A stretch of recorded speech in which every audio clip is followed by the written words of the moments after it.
Dievas nesiveržia į žmogaus gyvenimą. Jis neišgelbsti jėga, jis ateina nuolankiai ir laukia tavo sutikimo.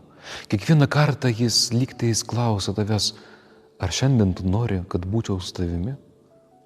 Jėzus nori panirti į tai, kas žmogaus patirtyje yra skaudžiausia ir purviniausia, kitaip sakant, į nuodėmę. Jis jos nepateisino jokių būdų. Nuodėmė lieka nuodėmė tuom, kas skiria mus nuo Dievo ir griauna santykius su Dievu, su kitu žmogumi ir netgi su mumis pačiais. Evangelistas Matas labai gražiai pabrėžia, kad Jonas leidžia Jėzui įžengti į Jordaną, stoti į gretas nusidėjėlių. Panirdamas į Jordano vandenis, Jėzus ima ant savęs žmogaus nuodėmę, kad ją sunaikintų per savo mirtį, kaip skaitome 1 Petro laiške. Jis pats savo kūne užnešė mūsų nuodėmes ant kryžiaus, kad numirę nuodėmėms gyventume teisumui. Jūs esate pagydyti jo žaizdomis.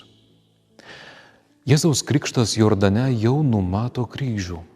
Jėzus prisiima nuodėmę, kad mes galėtume gyventi teisume. Tačiau šios aukos vaisius gimsta tik ten, kur žmogus priima jo išgelbėjimą. Tylų, nuolankų ir reikalaujantį kasdienio pasitikėjimo. Čia nereikia daug didingų pareiškimų. Reikia tiesiog atsakymų į Dievo klausimą, ar leisi man šiandien būti su tavimi. Ir kaip taikliai pasako šventas Augustinas, Dievas, kuris tave sukūrė be tavęs negali tavęs išgelbėti.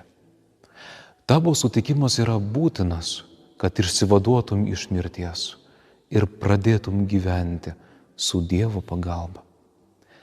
Gero apmąstymo ir palaimintos dienos.